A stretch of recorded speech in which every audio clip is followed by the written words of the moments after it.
All my life, I've asked myself, who am I? Why don't I fit in? I always felt out of place, like nobody understood how I felt. Then, I began to ask myself, what is my identity? Later on, I finally discovered myself. And once I accepted myself, I started finding more and more people like me. I wonder if they've ever felt the way I have.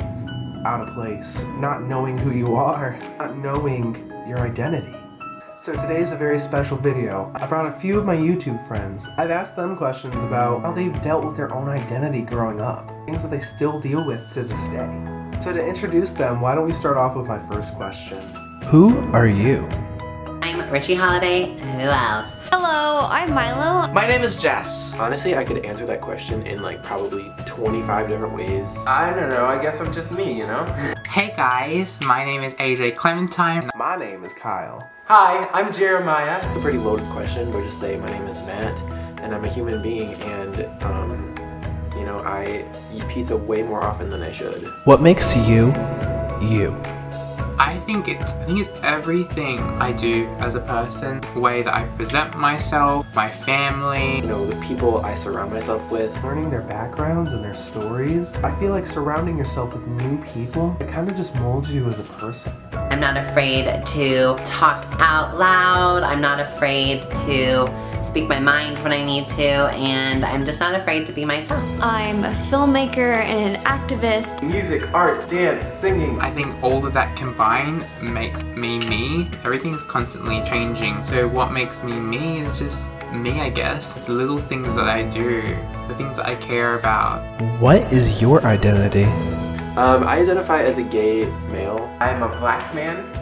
I am a gay man. I'm a Christian, I'm a son, I'm a brother. I identify as a trans woman. I'm gay, I'm a cis male, I'm an androgynous. Well, this is tricky. To be honest, I don't know. Maybe a unicorn? And I identify as a boyish, non-binary, trans-fluid, asexual, and aromantic person. I don't know. I'm always asking myself that. I can't give a direct answer because I feel that everyone is on the path finding who they are, and you don't truly know yourself to 100% because you don't know your full capability. I think you're just always discovering more things about you. I identify as an androgynous male, but I don't know. I feel like I'm lots of things, if that makes sense. I don't know, to be honest.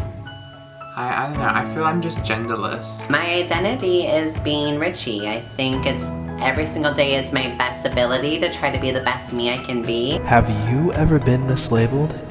I've never really been personally like mislabeled. I basically get mislabeled every single time I go out in public. No, I guess I haven't. I get mislabeled all the time. I think my entire life I've been mislabeled. I've been mislabeled all my life, and I still get mislabeled to this day. I mean, a lot of people have like assumed that I'm straight. It's not that they mislabel me, but they try to label me as just that. And many people in public or in social media settings tell me that I have the facial features of like a butch lesbian. My mom, when I was in like 4th or 5th grade, she cut off all my hair because people always thought I was a girl because of how I talk and my mannerisms, and like, you know, everyone was right. Like I'm a female. Actually, yeah, I have. So I've been labeled transgendered a lot. People just assume that I'm on the road transition to a woman, which isn't the case. People comment on my pictures and be like, are you a girl or are you a boy? There's some people that don't even recognize me as black. They're like, you're not black. And I'm like, The way that I go about people that mislabel or misgender me is I just inform them that those are not my correct pronouns, and I educate them on how I personally identify. I never get mad at it and it doesn't bother me. I feel like the best way to handle a situation when you're meeting somebody that you don't know and you don't know what their gender is, just simply ask them when you first meet them, hey, I'm just curious, what are your pronouns? My mom cut off all my hair and I was so devastated, but she was like, no, you're gonna look so great, like, you know, all the girls are gonna love it. Yeah. And so I cut off all my hair and people were still identifying me as a female by mistake or whatever it was. People still saw me as a woman even with like really short hair, so that's crazy that I kind of feel like I just kind of exuberate female energy all the time, so I kind of feel that people just understand that. Have you ever gone up to somebody and said, hey sir, and turned out that it was a girl? it's annoying to me when people call me gay as if it's an insult, because I'm just like, yes, I'm gay. I love it. That's who I am. I love being me, you know? Because people see me as a girl, if I ever talk about my ex-boyfriends, they'll assume that I'm straight because they see me as being in heterosexual relationships when that's most definitely not what they are. I never really have issues with people mislabeling me. The only thing really is in a lot of situations, people, you know, they forget that there may be LGBTQ people in the room and everything is just like heteronormative and everyone's like male, female. I would mislabel myself as well, not being truthful and not being true to who I am. So I guess to sum that up, I guess that it was more the sense that I was a person to mislabel myself. Have you ever tried to be somebody that you were not just to make somebody else happy? Oh, definitely. I feel like there are times where I am pretending to be somebody. So many times. I wasted so many times doing so. Spent so much time throughout high school, like first couple of years of high school, being someone I was just to please everyone else because I felt like who I really was would not be accepted. You know, I was in denial about me being gay for about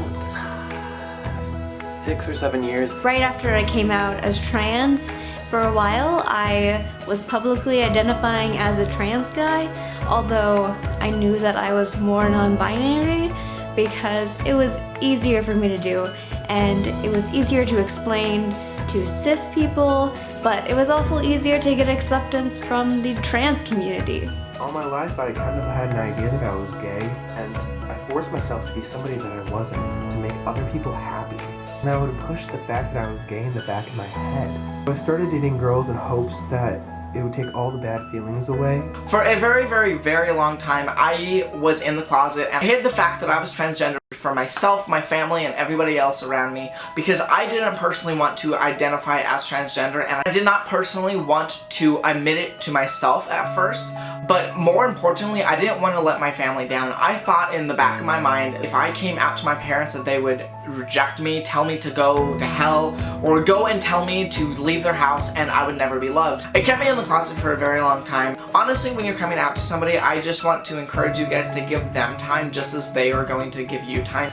And a lot of it was just, you know, to make other people, you know, approve of me. The entire time that I was in a relationship with all these boys, I kind of felt like this is how they wanted me to be. So I couldn't really have my nails painted, I couldn't have my hair long, I couldn't wear makeup, I couldn't do any of the things that I really wanted to do. I feel like I put on a tough front, you know? And we all do it a little bit to blend in. When I'm the me that I'm supposed to be, about my family and friends, it's like, oh my gosh, this Jeremiah is so much fun, and this Jeremiah is always smiling and always happy and always singing and dancing and doing what he loves, you know? And I just couldn't deal with any of the crap that I know I would get from it. I was already getting crap from being a boy that would hang out with girls, not be very talkative. I don't know, I just wasn't easy attached. So yeah, I just wanted to float in the back, try to blend in as much as possible, not want to cause any trouble basically, which is not the way to go. You should just always be you no matter what. Yeah, you should never hide. I did spend a lot of time just trying to please everyone else. I didn't live for me, definitely, because that caused more trouble. I didn't care about how I felt about myself, and that wasn't healthy one little bit. Oh yeah, I forgot to tell you. This video is 2 parts. I actually asked 10 questions, but if you want to see the other 5, wait till next week because we talk more about identity, labels, and how to keep yourself safe. I want everybody to give this video a thumbs up for everybody being so truthful and honest. I just want to thank everybody that was a part of this. I want everybody who's watching this to go to the links below and go follow them because they're cool and they're hella rad. This was a very hard topic to talk about, and it's so cool to see the diversity of everybody in this collaboration. So if you enjoyed this video, please give it a thumbs up, share this with your friends and family, comment question of the day. What is your identity? Thank you guys so much for watching this video. I enjoyed making this and editing this, and always remember to keep smiling and just be yourself.